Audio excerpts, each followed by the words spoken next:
काई वच न हेडे काई वच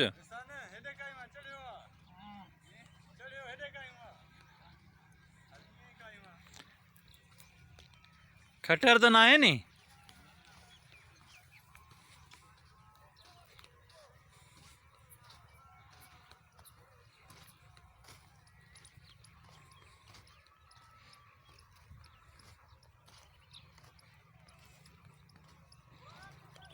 अस्सलाम वालेकुम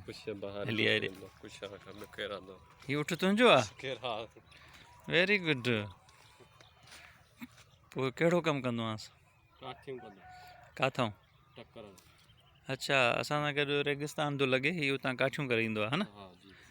पोइ डेली काठियूं करण वेंदो आहे या हिकु ॿ ॾींहं छॾे पोइ डेली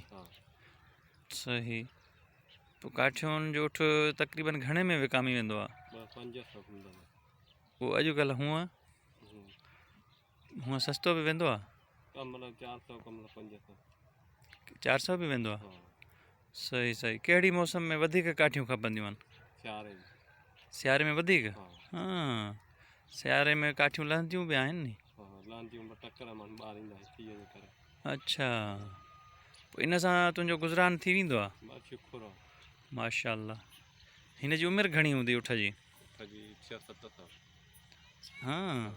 घणा उठनि तव्हांखे अच्छा इन सां कमु थी थो वञे सही पोइ हिन जी खुराक कहिड़ी हूंदी आहे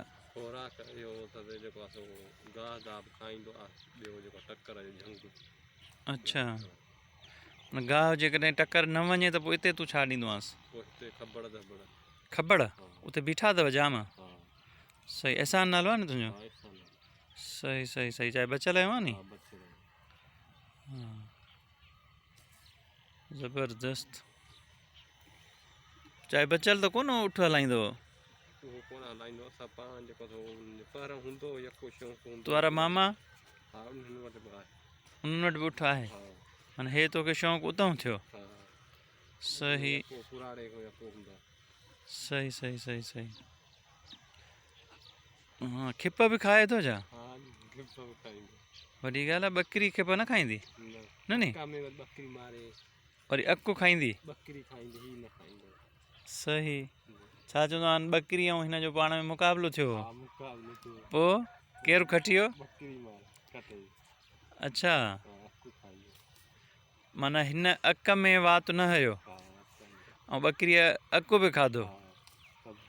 सही सही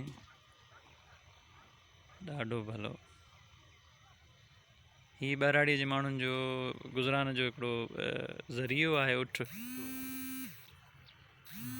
वॾी महिरबानी अदा सुबुह सुबुह सां दीदार कराई